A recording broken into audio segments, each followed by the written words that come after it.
Hello, and welcome to College Towns into Knowledge Towns on the future of town-gown relations, brought to you by the History Department and the College of Arts and Sciences at The Ohio State University, and the magazine Origins, Current Events in Historical Perspective. My name is Nick Breifogel. I'm an associate professor of history and director of the Goldberg Center for Excellence in Teaching, and I'll be your host and moderator today. Welcome to everyone, and thank you so much for joining us. The COVID-19 pandemic accelerated existing trends that put at risk the viability not only of many colleges and universities, but also the towns and cities in which they are located.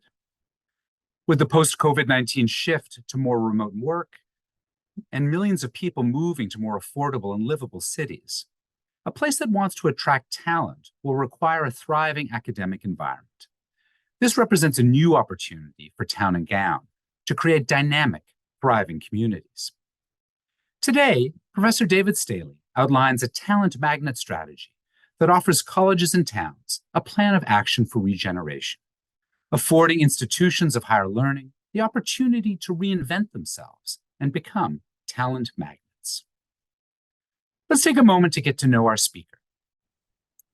David Staley is a historiographer, writer, designer, futurist, and journalist, and was recently described as an eclectic academic. He's an associate professor in the Department of History at The Ohio State University, and is the author of many books, including Alternative Universities, Speculative Design for Innovation in Higher Education, which is just out in paperback. He's the co-author of Knowledge Towns, Colleges and Universities as Talent Magnets, which is a book that will be the basis for his discussion today. And he's the author of Visionary Histories, a collection of future essays. In 2022, he received the Best Freelance Writer Award by the Ohio Society of Professional Journalists for his next Futures column. With that introduction, let me mention the plan. Professor Staley will open with a presentation on universities as talent magnets for urban areas, and then he'll take your questions, and we'll open things up for discussion. If you're interested in asking a question, please write it in the Q&A function at the bottom of your screen on Zoom. We'll do our best to answer as many questions as we can. We received several questions in advance that we'll start with. And as a reminder, this event will be recorded, posted at a later date on YouTube, and made available to everyone who has registered for the webinar. Also, we'd like to take a moment to acknowledge that the land The Ohio State University occupies is the ancestral and contemporary territory of the Shawnee, Potawatomi, Delaware, Miami, Peoria, Seneca, Wyandot, Ojibwe, and Cherokee peoples. Specifically, the university resides on land ceded in the 1795 Treaty of Greenville and the forced removal of tribes through the Indian Removal Act of 1830. We want to honor the resiliency of these tribal nations and recognize the historical contexts that have and continue to affect the indigenous peoples of this land. Now, let me pass you over to Professor David Staley. Over to you, Dave. Nick, thank you so much, both for that introduction and also the invitation to speaker. You and I were talking before we went on here about Clio Society, and for a number of years, I was in your shoes, inviting people to speak at Clio Society, including you. You gave a terrific talk on water, the history of water, and so I'm doubly honored to be able to speak here in the Clio Society for the first time. So I'm very appreciative of that. Thank you. I wanted to begin maybe with a little bit of a history lesson, and to show you this image of Franklin College, although when it was founded, it was called Alma College, or the Alma Academy initially. It was founded in 1818 and in New Athens, Ohio. I had to go to Google Maps to locate New Athens, Ohio. But it was one of many small liberal arts colleges that dotted and continue to dot the landscape of Ohio. I sometimes joke with my students that in Ohio, at least, you can't swing a dead cat without running into a small liberal arts college someplace. It seemed like every town had a college in it, or at the very least a school or an academy. But it was just a sort of a common feature here in Ohio, and the small little New Athens was no different, nestled in the eastern part of the state in the Appalachian region. Franklin College was, if you don't know its history, was actually pretty well known, an abolitionist college. Educated some of the leading abolitionists, including, and I'm going to blank on his name, but including a future governor of the state of Ohio. Like a lot of colleges in the 19th century, it had probably no more than 100 students at any given time, no more than a dozen or so faculty. But again, in that sense, it was no different or unremarkable in comparison to other schools. And like many small colleges in Ohio and elsewhere, in 1919, it shuttered its doors. It no longer exists except as a museum. And one of the questions that I'll ask, but I won't answer here today, but something that interests me is why this otherwise successful college, Franklin College, shuts down in the 19th century or the early part of the 20th century, but so many other small colleges that were founded at the same time haven't. Before I came to Ohio State, I taught at a school called Marietta College on the Ohio River. I then spent a number of years at Heidelberg College, founded in 1850. Heidelberg was founded in 1835. Why are those colleges still around today, whereas Franklin wasn't?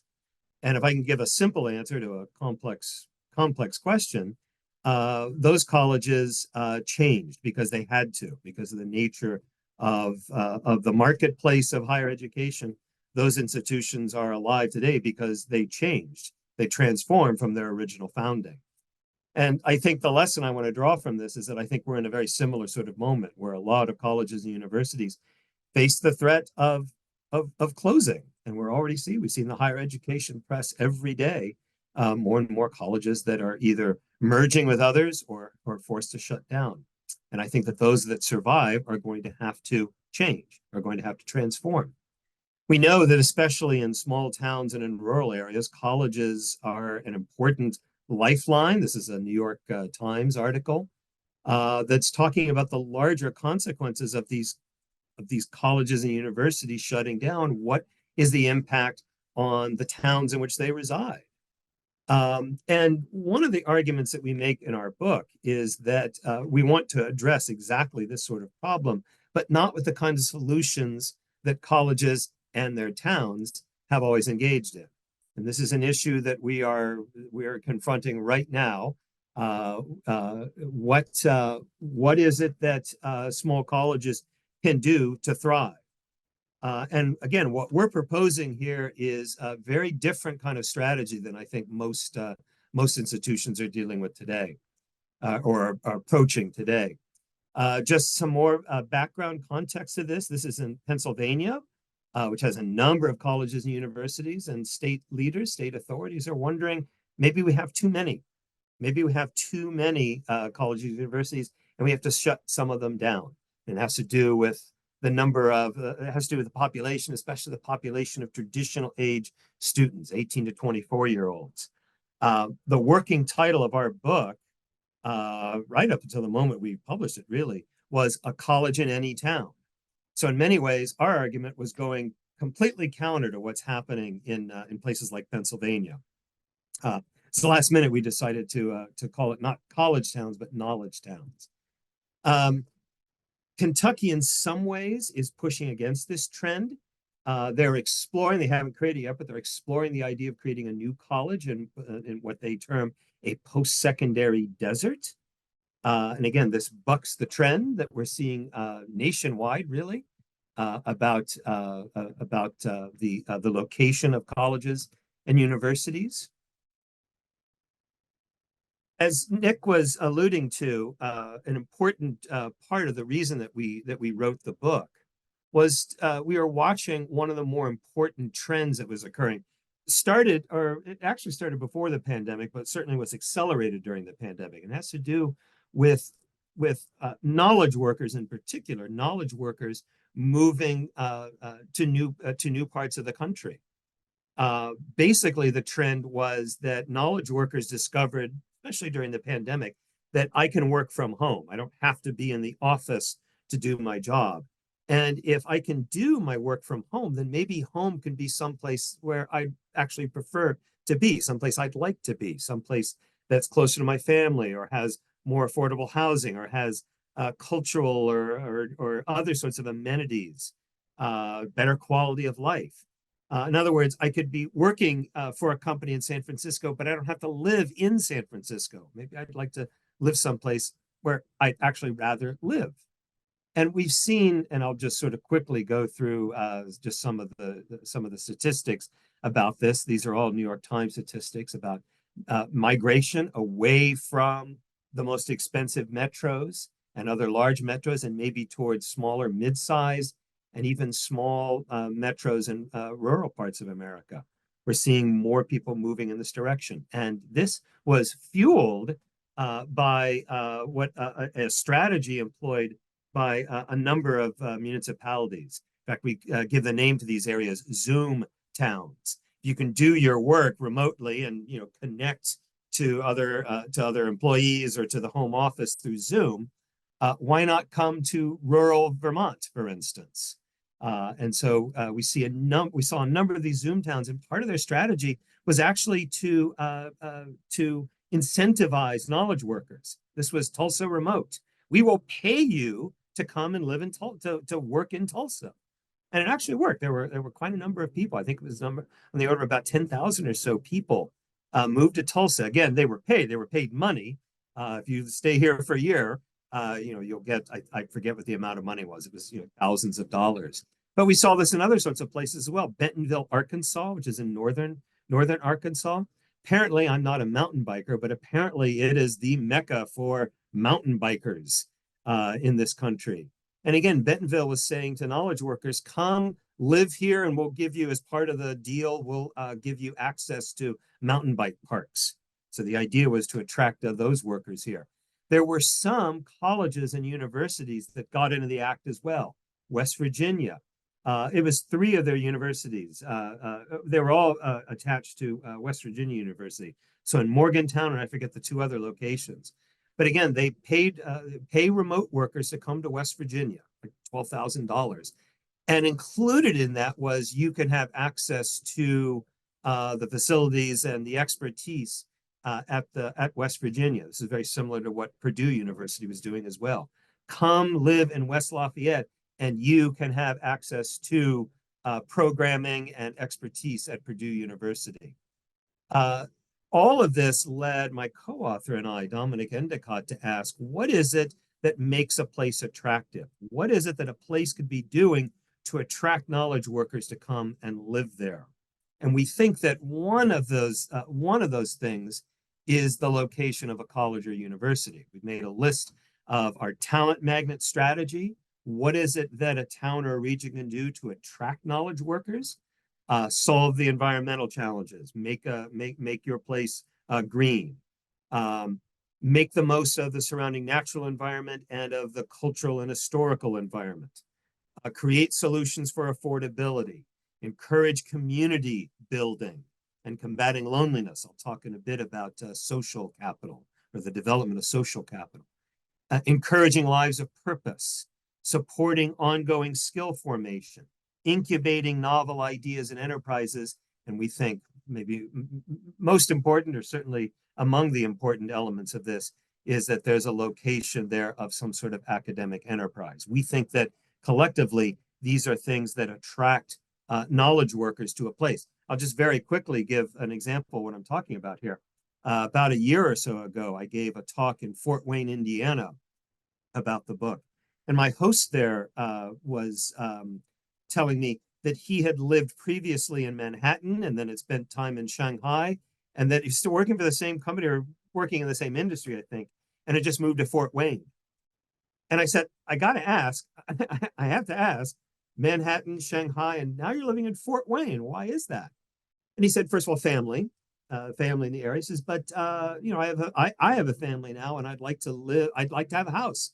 And housing here is more affordable in Fort Wayne than anything I could find, certainly in in Manhattan or Shanghai. And that process is playing out in all sorts of parts of this country, I think. Just another graphic that sort of demonstrates the approach that we take. We think these are all elements that make a place attractive, especially in drawing in talent in the knowledge economy. I've been doing a little bit of work on rural, especially Appalachia, with the American Enterprise Institute, and we're talking about ways that this talent magnet strategy could be applied to places in Appalachia. These are very attractive places. We think that building colleges and universities in Appalachia could be part of the way that you attract talent to places like Appalachia. And speaking of the American Enterprise Institute, one of my colleagues are actually Ryan Streeter used to be at the American Enterprise Institute. But in talking about the future of cities, one of the observations he makes is that ideas, and that cities are sort of incubators of ideas, ideas create companies that create jobs, and then people are attracted to these idea-centric environments. And I was really struck by his term, idea-centric environments, that is what attracts people to a location. And again, we think a college and or a university is central to that notion. What else makes a place idea-centric, if not the location of a college or university? We argue in the book that that existing college or universities can foster or can be a part of or can lead such a talent attraction strategy for their regions. To do that, though, they are going to have to think differently and indeed be different from what they existed before. We argue in the book that a college or university can do what they've always done, be a liberal arts college, have a business program, have intercollegiate sports, have sororities and fraternities, do all the sorts of things that you've always done. But you're going to have to think differently about expanding that mission, about what it is that you're doing. And so in the book, we say that colleges and universities maybe need to transform into something we call a knowledge enterprise. And we do that only to draw attention to the differences between an existing incumbent college and what these colleges and universities will need to be in order to become talent magnets for their regions. So I wanted to lay out what some of these things are. Again, you can be the same sort of institution plus everything that you're doing now, plus each one of these. And I'm not going to go through all the examples we have in the book, but maybe some representative examples. So the first of these is that the knowledge enterprise becomes the region's node, connecting that region to the larger knowledge economy. This quote here comes from a book from the member of the House of Representatives, Ro Khanna. Says, this book imagines how the digital economy can create opportunities for people where they live instead of uprooting them. That the digital economy can spread geographically rather than being concentrated in a few hub areas like Silicon Valley or New York or Miami. That the digital economy can spread geographically, and that way people can be a part of it where they are, rather than having to uproot. A similar sort of argument was made by the philosopher Roberto Unger in his book, The Knowledge Economy. He says, if you look at the industrial economy maybe began in a few places, but then spread more widely. He says the digital economy needs to do that as well. And we think the knowledge enterprise in a town or in a rural area can be that node to the larger knowledge economy. We think a knowledge enterprise serves as the innovation or creativity cluster for a region, implementing a full range of novel ideas. And I phrase this in such a way to get us out of thinking that this means creating a business incubator, which a lot of places have done. And you can certainly do that. I think when we talk about an innovation cluster, we are talking about a business incubator. And that can exist not just simply in big urban universities and urban centers like Columbus. We have those kinds of business incubators. That can also happen in small rural areas as well. We don't talk about it in the book, but I can point to the innovation hub that's being developed right now in Portsmouth, Ohio. You'd think, wow, Portsmouth, Ohio is this. It turns out that Shawnee State University has one of the leading game design programs in the country. And so there's ways in which Shawnee State and Portsmouth, Ohio, can develop as a hub for video game development. I especially wanted to expand the idea that innovation cluster can be about a whole range of novel ideas. And so I have in this chart here, I have like the Bauhaus. This one up here at the top is Asheville, North Carolina. Black Mountain College. Imagine if Black Mountain College had also been developed as an economic hub, not just simply as an arts hub. The lower right corner, that's the original building of the Savannah College of Art and Design. And we don't mention it in the book, but I think in many ways, SCAD is a quintessential model of what a knowledge town can be.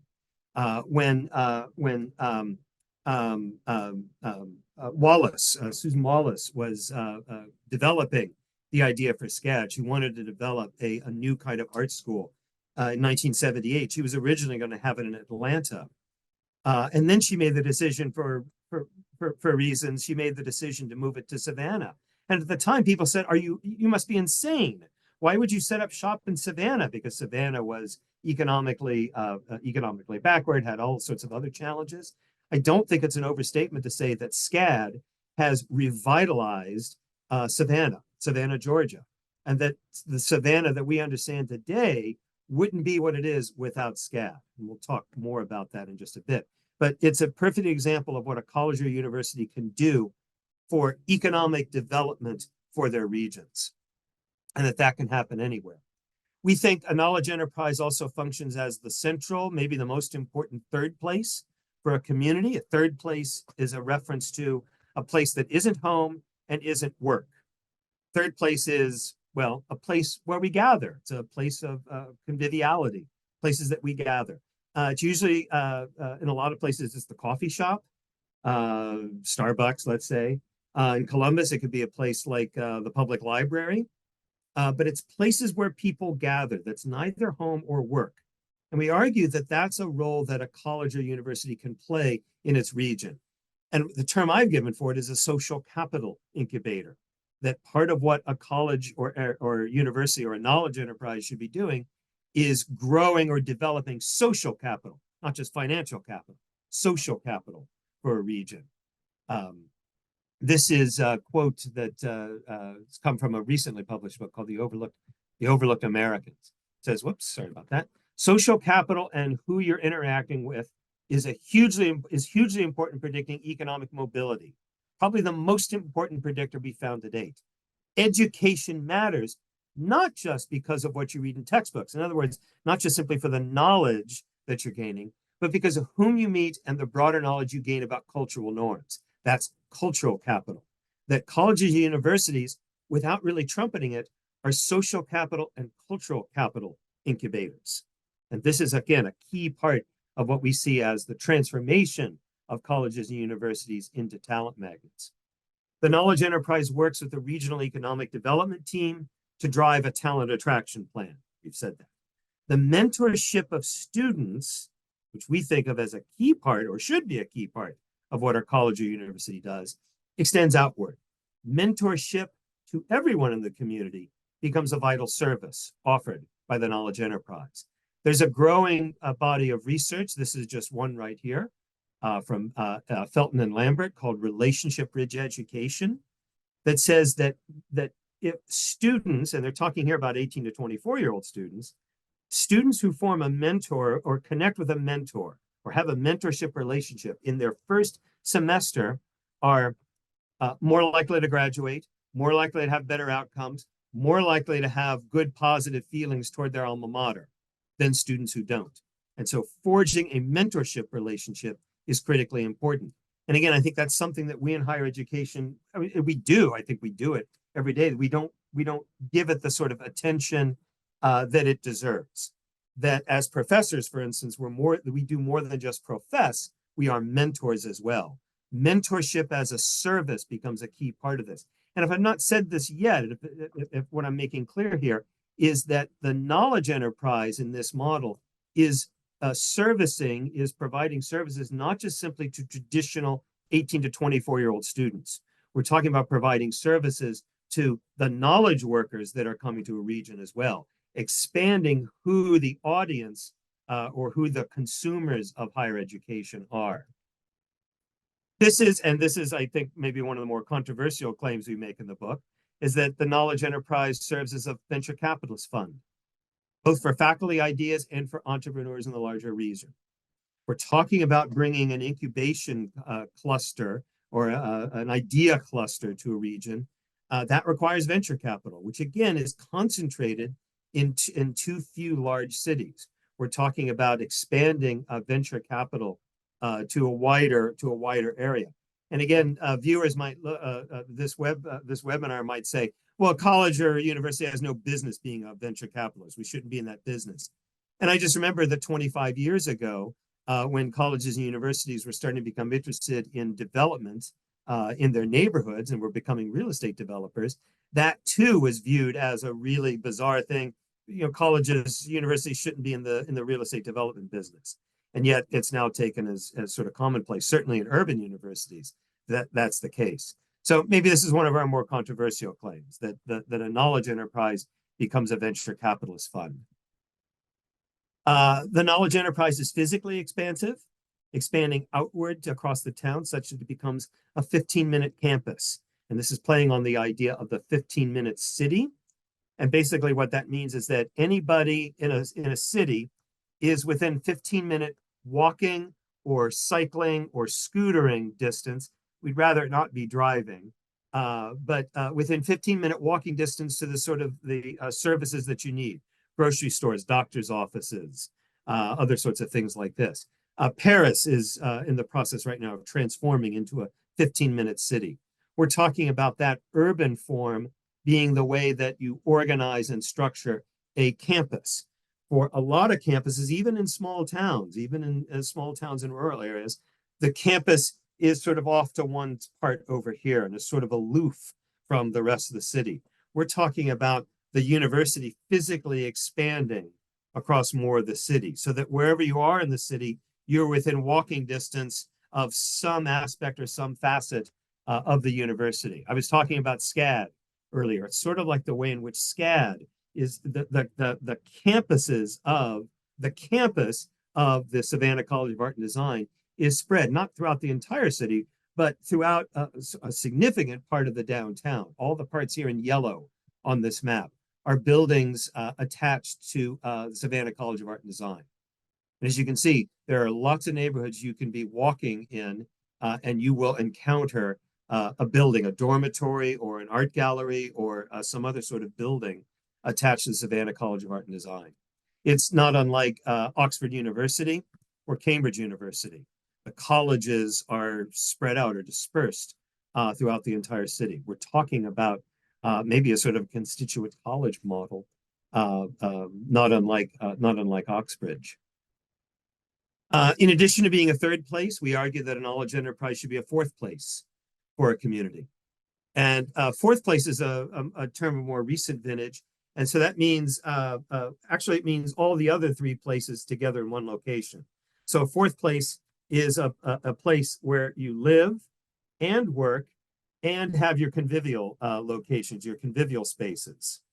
And there are a number of these places that are starting to, real estate developers are starting to develop a number of these. We have one in Columbus, that's Gravity, that's the first Gravity. Actually, I think that's the initial architect's sketch of Gravity. But these include apartments and condos, these include office spaces, and they include bars, restaurants, and a sort of a gathering place as well. What we're imagining is that colleges and universities get into this business, that what's in a fourth place is not just affordable housing, not just simply offices for knowledge workers, not just simply convivial places, but also classrooms, a campus in a sense, built inside a place like inside a place like Gravity. I mentioned I gave a talk last year in Fort Wayne, and it was here at this at Electric Works, which is an exactly one of these, or will be when it's fully developed, will be one of these fourth places. And when I was there in Fort Wayne, I said, which college or university is going to set up shop here at Electric Works? 16 Tech, this is in Indianapolis. This is in a neighborhood in Indianapolis. And again, this is the plan for it, to have residential areas and a hotel and bars and restaurants and other convivial sites. But because this was located near what was IUPU Indianapolis, Indiana University, Purdue University, Indianapolis, I again was making the claim last August when I spoke here that a college or university could set up shop here. And in fact, what we talk about in the book is that colleges and universities, rather than arriving at a pre-existing fourth place, are in the business of developing fourth places. I just note, just in the last week or so, that Columbus State has proposed developing affordable housing near their campus. And this is exactly what we're talking about in the book. This is exactly what a college or university can be doing, not just simply in a city like Columbus, but it's the sort of thing that could be happening even in small towns as well. Affordable housing is one of those key features that's attracting people to locations. Affordable housing, in fact, it's what's pushing people away from a lot of places is the lack of affordable housing. So we think that colleges, universities can play a key role in this development. Just as we were publishing the book, just as we were finishing it, my attention was drawn to the work of the architect Cedric Price. And this was a plan he developed in the 60s for Staffordshire in the United Kingdom, in England, which at the time was, not to put too fine a point on it, was an industrial wasteland. And so this was his proposal for how that area could be revitalized. And what he said, and again, I think in many ways, this is a great statement of what we are proposing in the Knowledge Towns book. He said, this project indicates that education and the need to exchange information may be able to equal defense, energy, commercial needs as generators of urban location and form, cities caused by learning. Cedric Price was looking at the fact that what was creating urban forms, or what was generating new cities or revitalization of cities, were things like the defense industry, commercial needs, the energy sector. He was making the argument that universities, that ideas could be that generator of urban form. What he was proposing in what was called the Potteries Think Belt was that rather than building one campus or having one building, England at the time was constructing what were called the red brick universities. What he proposed was extending that campus outward throughout the region. And in fact, you can see the railroads there. He even talked about putting classrooms on railroad cars and moving to where students and faculty are located. It was never actually built, but it was very interesting to see his argument both for the form that a university can take, but that the university itself could come to envelop the idea of the city or town. Defense, energy, commerce, he wrote elsewhere, defense, energy, and commerce have in the past been sufficient generators of cities. This project assumes that education and the need to exchange information may have a similar generative force. Cities can be made by learning, was his argument. And again, we are in many ways channeling Cedric Price and his thoughts and about the role that colleges and universities can play in economic development. Again, you could look at this and say, well, this is what we've always said about town gown. Or you could even say that this is the argument that's been made recently about eds and meds, that we've already seen this, that higher education institutions are already involved in economic development for their regions, but not in the way that we're talking about it. When you look at a typical sort of college town, the college or university plays the role of providing jobs, I think, for people in the area, and providing consumers for local businesses. Go to a place like Bloomington, Indiana, and you see that the town of Bloomington is really there to sort of service the people that reside at Indiana University. We're talking about something much, much different from that, a very different way of thinking about the economic development role that college or university can play. which is why we didn't call it college towns. In fact, it was Dominic's son who came up with the idea, call it knowledge towns. And that was the title that stuck to that. I want to take questions here, but I just want to end on one more thought that I always draw attention to. And I don't know if Dominic is on this call. He and I hadn't talked about this beforehand. I had written a previous book called, and I'll put in a plug if I can, called Alternative Universities. Oh, that's right. Nick said, yes, it's out in paperback now as of this month. Dominic is a venture capitalist, read my book in the early stages of the pandemic lockdown, contacted me, said, hey, could we have a meeting? So he's in Massachusetts. I'm here in Columbus. And we started talking. We had some mutual interests. He really liked the ideas in my book. Long story short, the idea of this book came out of our conversations. It was initially going to be an article. We pitched this idea to my publisher at Johns Hopkins. He said, "I love this. Yeah, turn it into a book. I'd love to have this as a book." And so Dominic and I had Zoom meetings, shared documents through Google Docs. I say this all to sort of say that Dominic and I have never met face to face to this day. We keep saying we're going to have to get together and meet face to face, but we are proof positive of what the distribution of knowledge workers throughout the country can produce, what's possible when knowledge workers can work from anywhere. And with that, I'm happy to take some questions. Thanks so much, Dave, for that really fascinating presentation and that sort of sense of kind of bringing us from past into present.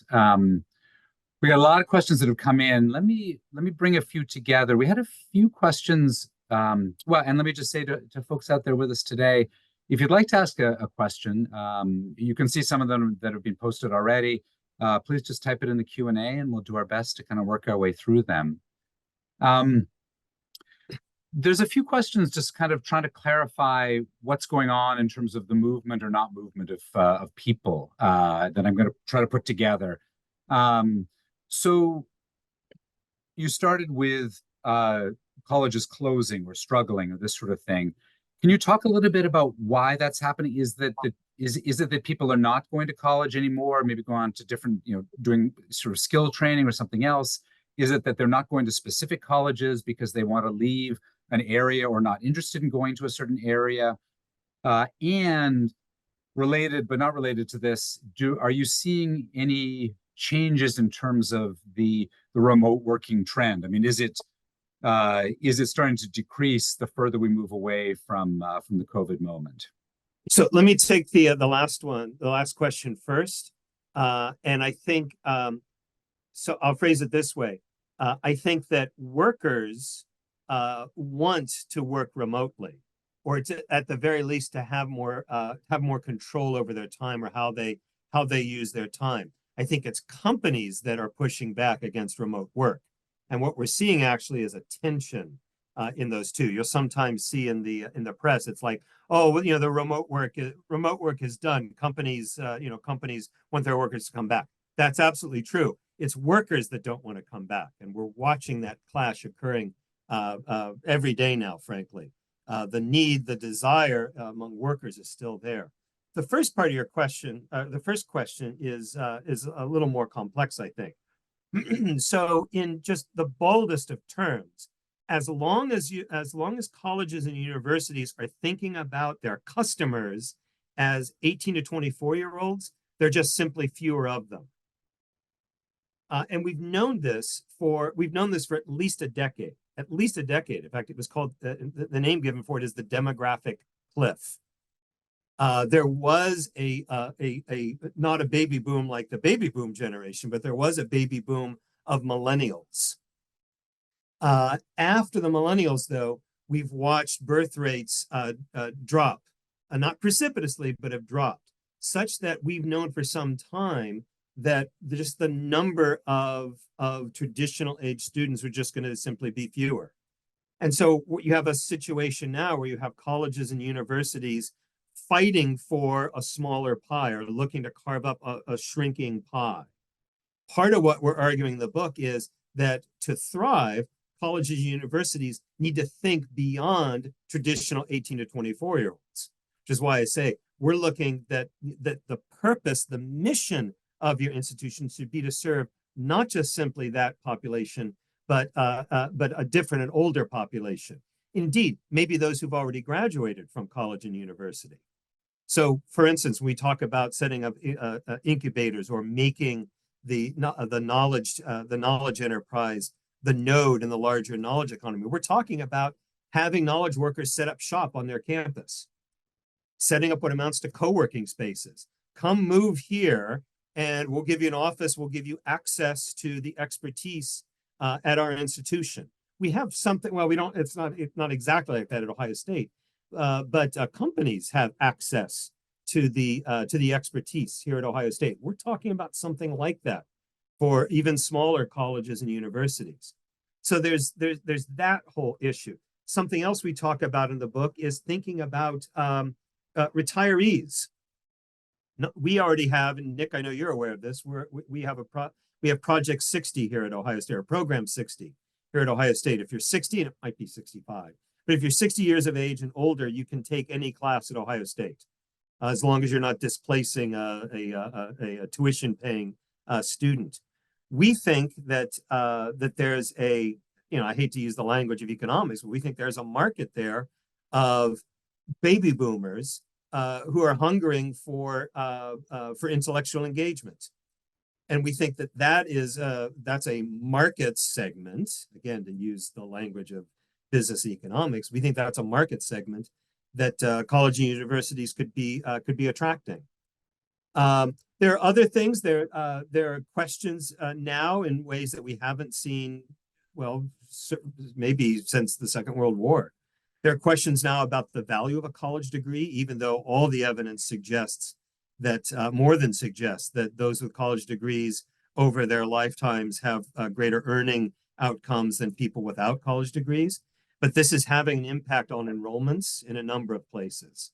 But so those are the factors that have been influencing why some colleges and universities, and if they're not closing, they're starting to shrink, which in some ways is a step taken before they start closing.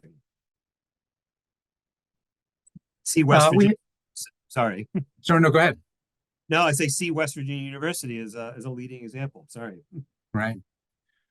We've had a few questions about, in some ways, kind of how to make this happen, given the current, demographic, funding structures, institutional infrastructure kind of realities. We put a couple of questions together. So one is interested in what's the place of local, and I'm going to add, state or federal government, and also a local business community in helping to develop knowledge towns.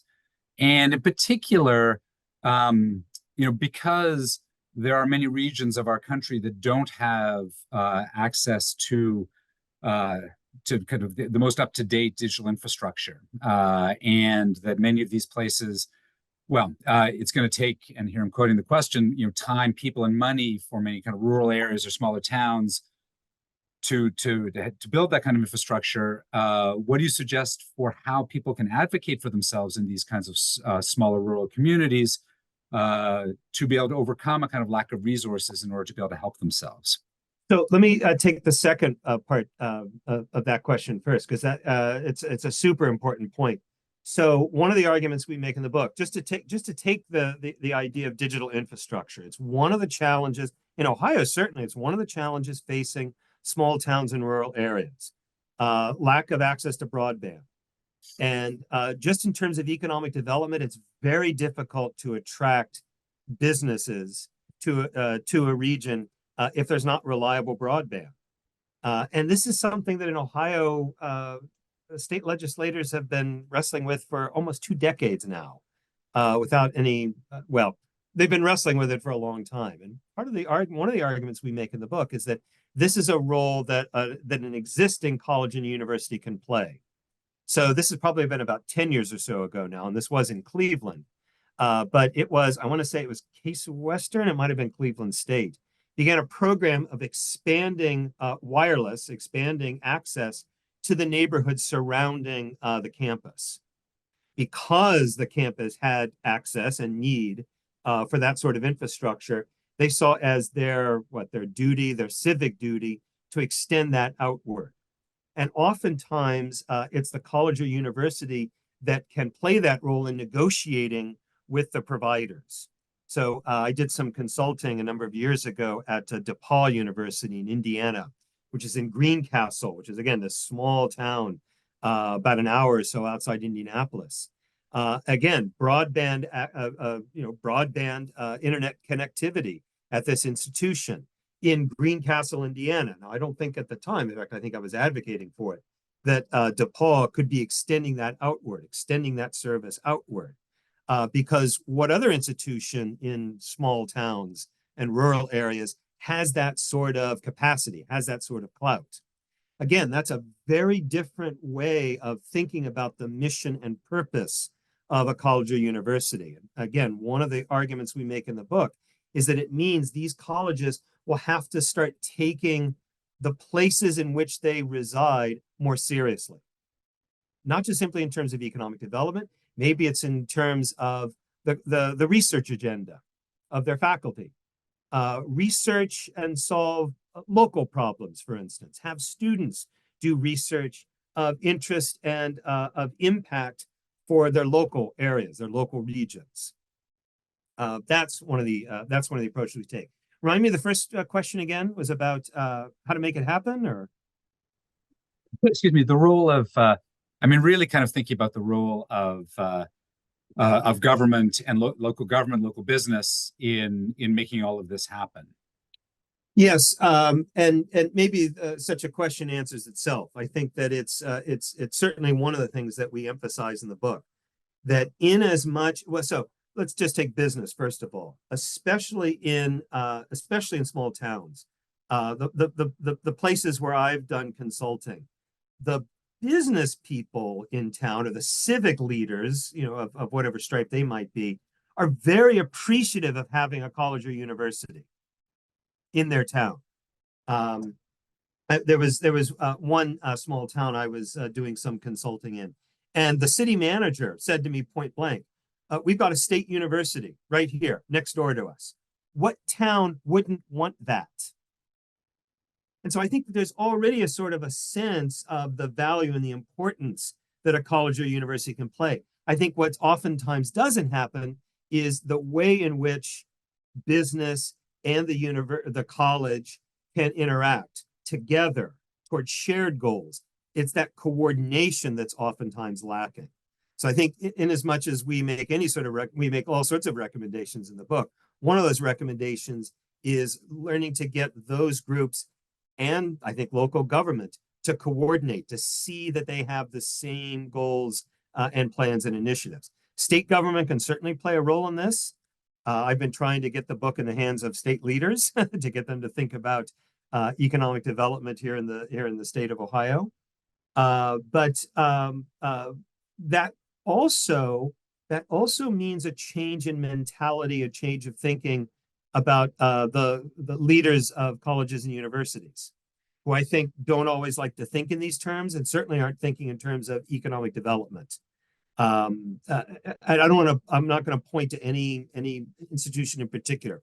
I talked about how a college or a campus tends to be sort of isolated over here in one part of town. You see that in all sorts of areas. The college is its own sort of island over here and is aloof from what's happening in the surrounding areas. And if they're connected anyway, they're connected like in a network to other colleges and universities, but pay scant attention to the areas in which they reside. And it's changing that relationship, or getting a college or university to rethink their purpose and mission, that's really at the heart of the book.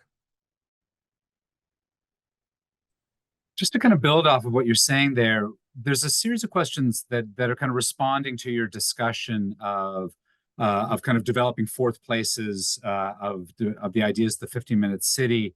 And so let me just bring all these to kind of together for you. The first sort of, and so I'll talk about fourth place first, where does the condensing into fourth places negate the kind of outward directed work of colleges?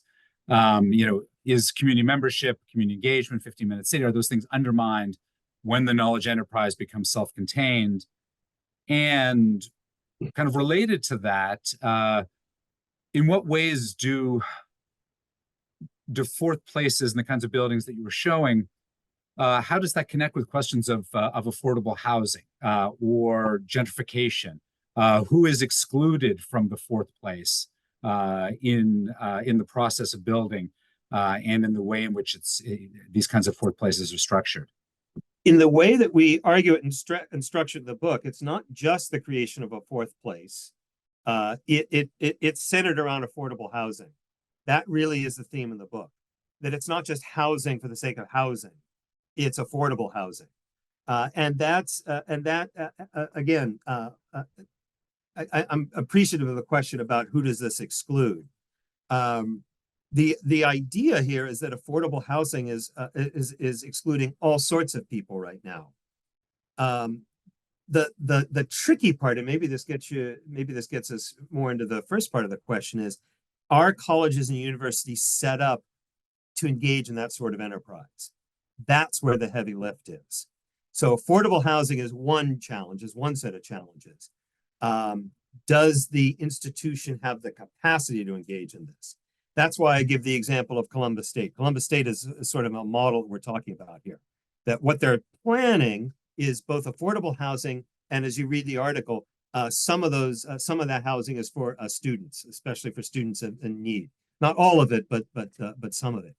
Otterbein University to the north of us in Westerville has, I don't know how affordable it is. That's why I want to hedge here. I don't know how affordable housing it is, but they have been working with a real estate developer to develop housing near the campus. That gets then to the first question about what does this sort of fourth place neighborhood structure do to the idea of the expansive 15-minute campus. The examples that I cite are all from urban areas. And so part of what, we don't use this term in the book, but Dominic and I have started using this term to talk about the knowledge towns idea as applied to a big city. And we're starting to use the term knowledge neighborhood. And so that sort of structure is what we're imagining for larger cities. When we talk about a fourth place, especially in a small town, it doesn't need to be so narrowly confined. Again, it could look like something like SCAD, where the housing, for instance, attached to SCAD is something that is spread throughout the city. And again, it's not necessarily concentrated in one area. So we meant fourth place in a sort of a metaphorical sense. The way it tends to get built, however, and again, the examples I show are from urban areas. But that's not the form that they need take in a small town, not at all. All of this, though, is around the idea that colleges, universities get into the housing business. And I understand that's a heavy lift. That's a heavy lift for a lot of places. Yeah. Mm-hmm. And presumably, if they get into the housing business, they need to be not just getting into it, but collaborating and partnering with the communities to meet the needs and aspirations of the communities that they're now entering into. No question. Let me throw out two more questions. These are actually unrelated, but I'd like to throw them out together so you can answer just as we're coming towards time. The first is, how does a college's endowment play into its kind of resilience in the digital economy, and how does it play into its ability to transform from a traditional college into a knowledge, the kind of knowledge hub? And the second, this is unrelated, but I'm going to throw it out too, is a kind of more political question. And here I'll just quote the question entirely. It says, there's recent data that indicates folks with a conservative political point of view are increasingly distrustful of colleges and universities. And we know the conservative political points of view are especially represented in rural and small town areas. Does this create an obstacle to implementing what you're talking about? Could local opposition develop to colleges expanding their role in the attraction of knowledge workers? Let me try to tackle the last question. That's been my pattern, right? I challenge or address the second question. So I think the question asker absolutely has a point, and yes, that conservative response tends to be in rural areas. That is oftentimes there's a number of sources from that. Some of that reaction has to do with what's perceived to be the political bias on campus. But you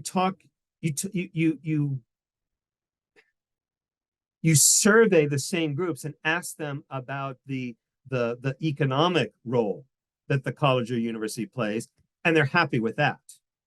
They're happy with that role. So in some ways, it's about sort of bifurcating what they mean by a university. And I don't mean to speak for the conservative perspective here, but that's my reading of the situation. Again, many of the places where I've worked, they're very appreciative of the college and the university in their town.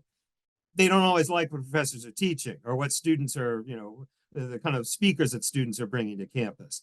But they don't want to see the college or university leave. I won't mention the name. There's a city in Ohio that within the last decade lost its college, right? And this was a terrible, terrible loss. This is perceived as a terrible loss. And they weren't talking about the intellectual life that the university brought to the area. They really were talking about not just the economic development possibilities, the prestige. Having a university in your town is good for promoting the city, But having said all that, I think the question asker is absolutely right. It does represent a challenge, I think, for the knowledge town strategy, and we could get into other sorts of things about. Well, we're out of time. I could ask other things about this. What was the first question again? What's the role of the kind of size of endowment of the university? I mean, I suppose more broadly, the kind of the range of resources which reflects size of college or the kind of endowments. I mean, in what ways does your vision in some ways privilege those who might have already greater resources in terms of university education? Yeah, no, this is a really good question, and part of the reason it's good is that this was something that Dominic and I had very, very long debates about. So part of our process of writing this book together at a distance was that we would have these moments where Dominic would be making one set of arguments, and I'd sort of say, well, okay, sure, maybe that's not exactly the way I would phrase it, but okay, that's fine. This was one that we had some clashes on, because I said, especially when we were talking about a knowledge enterprise being a venture capitalist fund. He said, well, 10% of an endowment could be given or something like that. I said, Dominic, hold on. I said, a lot of the places that I taught didn't have endowments that were anywhere near that sort of size. And so we had this debate back and forth.